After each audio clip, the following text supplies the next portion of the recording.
Welcome back, my friends, to another horrifying edition of Media Dumpster. In today's episode, we revisit an old friend. Before his trilogy ended with a whimper, Michael Myers was told over and over that he would die. Evil dies tonight! Evil dies tonight! Evil dies tonight! Okay, shut up, we get it. We'll experience idiotic characters, an insurmountable amount of gore, and a script that will make you want to stab your ears with a broken light fixture. Let's discover what happened when everyone in Haddonfield turned into morons as we enter the Media Dumpster! Ghostface, help me out, man. My voice is dying here.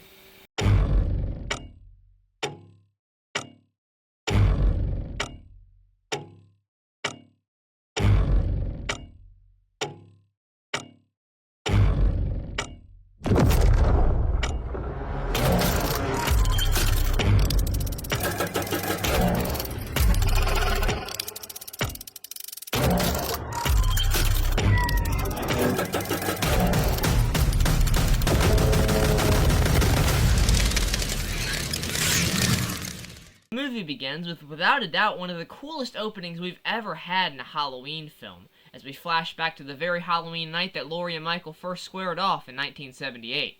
We meet a bunch of previous survivors of Michael Myers, including Lonnie, Marion, Lindsay, and Tommy Doyle. A man in a white mask. Or was it more than a man? He was watching them. Before the night was over, 3 people would be murdered.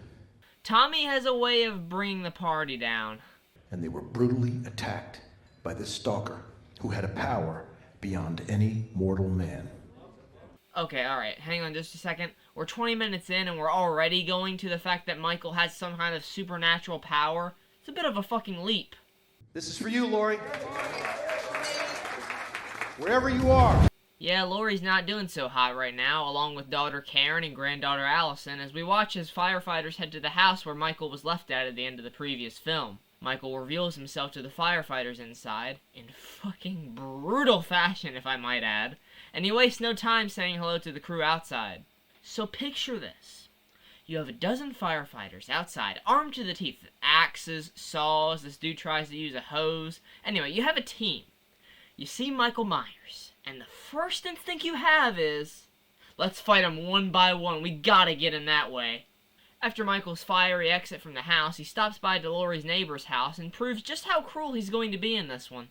This lady Sandra watches as Michael uses her husband as a pincushion, and guess what, folks? She somehow survives this. Yeah, she came back in Halloween Ends, and I have no goddamn clue how.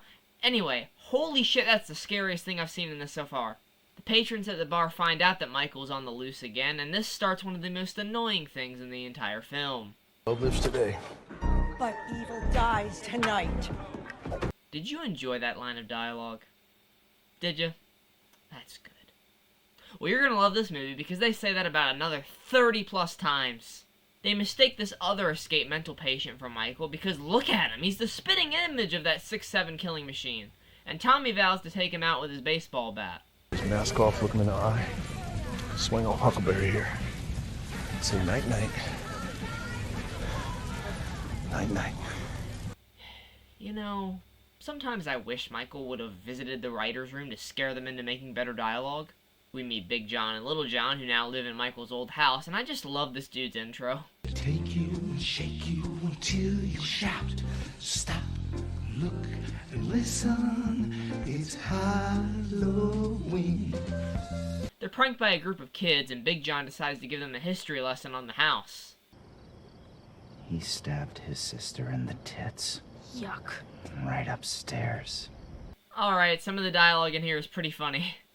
Meanwhile, back at the hospital, Allison and Karen are told about Michael being alive. Michael Myers is alive. What? Jesus, that was the best jump scare in this movie so far. Bravo, editing team. Oh, and by the way, I hope you guys are liking seeing Laurie in this hospital, by the way, because that's where she stays the whole time.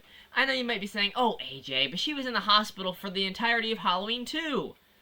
Yeah, but Michael was there stalking her as well. Michael and Laurie don't share a single scene in this movie. At all. I mean, whatsoever. Not a single one. But you know, at least they have a scene together and ends. Like, 5 minutes together. Great job. Great fucking job. Lindsay leads a crew to hunt down Michael, and it goes about as good as you'd expect.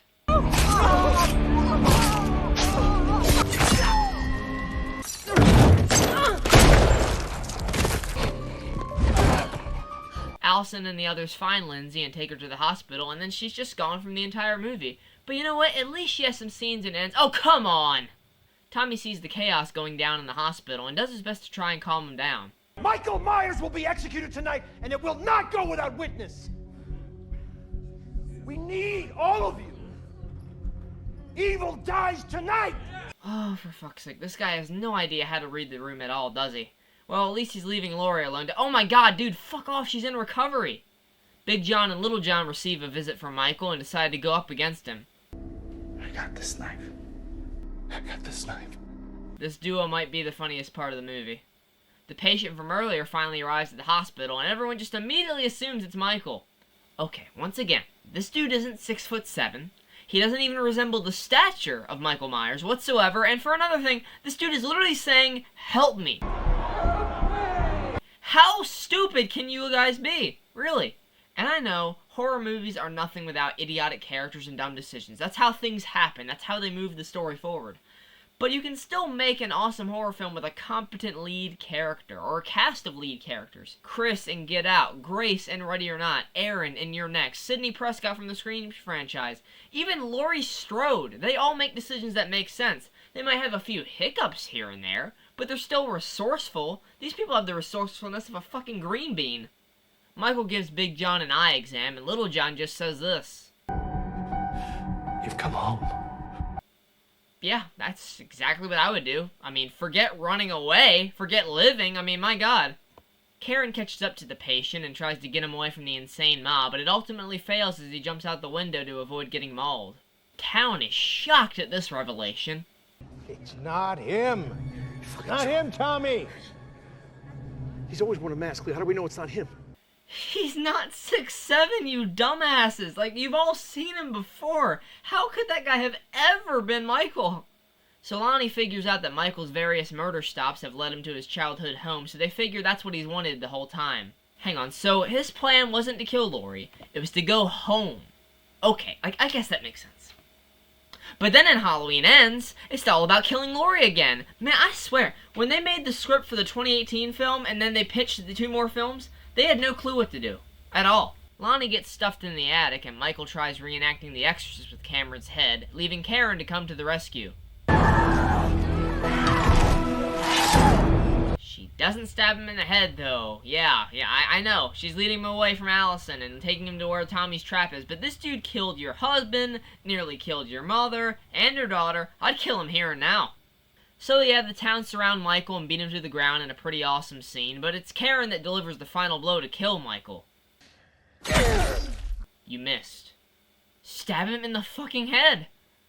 Laurie closes out the film with a speech about how powerful Michael truly is. The more he kills, the more he transcends into something else impossible to defeat. Unless you're a 20-something-year-old dude with issues, in that case you can waltz right up to him, beat his ass, and steal his mask. No, of course Michael isn't dead, and he rises up to kill the mob and put an end to Tommy Doyle. This is a really badass scene, I can't deny that. Even with this film's faults, it is awesome. Karen sees a young Michael Myers standing in the window and goes to investigate because, you know, screw comforting your daughter that just lost her dad and her boyfriend and a bunch of her friends within the span of hours. I'm gonna go investigate that creepy shit. Wow, what a surprise. The film ends with Karen being stabbed to death, and when Laurie calls her, Michael picks up the phone. I'm coming for you, Michael. Yeah, except we never see you come for him, like, ever. You fight him for 3 minutes, and that's that. I mean, okay, I'm sorry. I'm letting my hatred for ends damper the movie, but man, Kills is still quite a mess. Sure, it's got fun moments. I like the gore, the kills are brutal, and it does show that Michael is one cold motherfucker. but the human characters are just so idiotic. It just goes past the logic that you wanted to have for one of these horror movies. And like I said, I know dumb decisions have to happen, but this many dumb decisions by this cast is downright crazy. Because the citizens of Haddonfield, after all this shit that they've had to go through, this trauma they've went through for the past like 30, 40 years, and this is the level of IQ they're at to deal with the situation? Here's the thing. If you're going to this movie for the story and for the kills, you aren't going to like it that much. But if you're just going in it to have some carnage candy thrown your way, you don't care about the characters, you don't care about the trajectory of the story whatsoever, you're gonna love it. And I can understand that point of view, I guess. But yeah, that's it for this video. Thanks so much for watching this episode of Media Dumpster. Next week is going to be our Halloween Spectacular, where we're going to be looking at Scary Godmother. So go watch that one, relive some childhood memories. And I'll see you guys when we talk about that one next week. Take care, and goodbye.